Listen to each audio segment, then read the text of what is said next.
Once upon a time, there was a sweet and kind girl named Cinderella. She lived with her mean stepmother and two rude stepsisters. They made her do all the housework, cleaning, cooking, and washing clothes. Cinderella had to sleep near the fireplace, where it was dusty and cold. That's why they called her Cinderella, because of the cinders and ashes. But even though life was hard, Cinderella stayed gentle and good. She smiled every day and was kind to everyone, even the little mice and birds in the house. One morning, a letter came from the king's palace.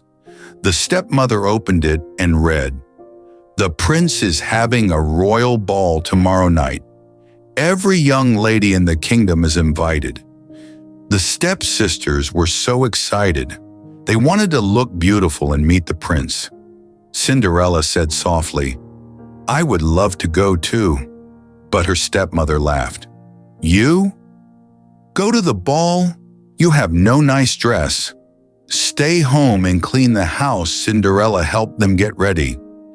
She brushed their hair, fixed their dresses, and smiled even though her heart was sad.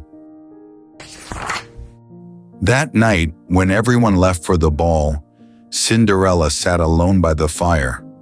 She felt very lonely and began to cry. Then all at once the room filled with soft golden light. A kind voice said, "Don't cry, my dear." Cinderella looked up and saw a lovely woman with a shining wand. It was her fairy godmother. "You are kind and good," said the fairy. "You shall go to the ball, my dear." The fairy godmother smiled and waved her magic wand. She turned a pumpkin into a golden carriage. 6 little mice became white horses. Then she waved her wand again. Poof! Cinderella's old dress turned into a beautiful gown covered with silver and sparkles. On her feet appeared glass slippers that shone like stars. "Now go to the ball," said the fairy godmother. "But remember, this magic will end at midnight." Cinderella thanked her and got into the carriage. When Cinderella arrived at the palace, everyone stopped to look at her. She was the most beautiful girl they had ever seen. The prince came to her and said kindly, "Would you like to dance with me?" Cinderella smiled and nodded. They danced together all night long. The prince couldn't stop looking at her. She was gentle, kind, and full of light. No one knew who she really was. Cinderella was so happy that she forgot about the time. Suddenly, the big clock began to strike. Dong! Dong! Dong! It was midnight. Cinderella gasped. "Oh no! The magic! I must go!" She ran down the stairs so fast that one of her glass slippers fell off, but she didn't have time to stop and pick it up. When she reached outside, her carriage turned back into a pumpkin, her horses turned back into mice, and her beautiful dress became old and simple again. She ran home before anyone could see her.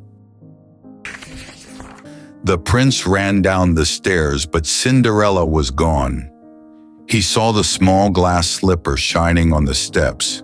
He picked it up and said, "I will find the girl whose foot fits this slipper. She is the one I love." The next morning, the prince sent his men across the whole kingdom. Every girl tried on the glass slipper, but it did not fit anyone.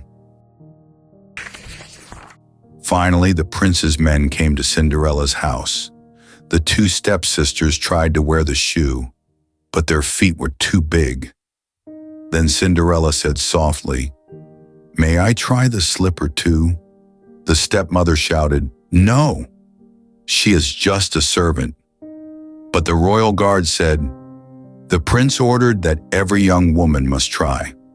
Cinderella sat down and carefully put her foot in the slipper. It fit perfectly. At that moment, The fairy godmother appeared again. She waved her wand, and Cinderella's beautiful gown returned. The stepsisters gasped, and the stepmother could not believe her eyes. Cinderella and the prince looked at each other and smiled. "You are the girl from the ball," the prince said. "Will you marry me?" Cinderella nodded happily. "Yes, my prince." Soon they had a beautiful wedding in the palace. Everyone in the kingdom came to celebrate. Cinderella forgave her stepmother and sisters and even helped them live better lives. From that day on, she lived with the prince in happiness and love, and she always remembered what her fairy godmother had told her. Kindness is the greatest magic of all.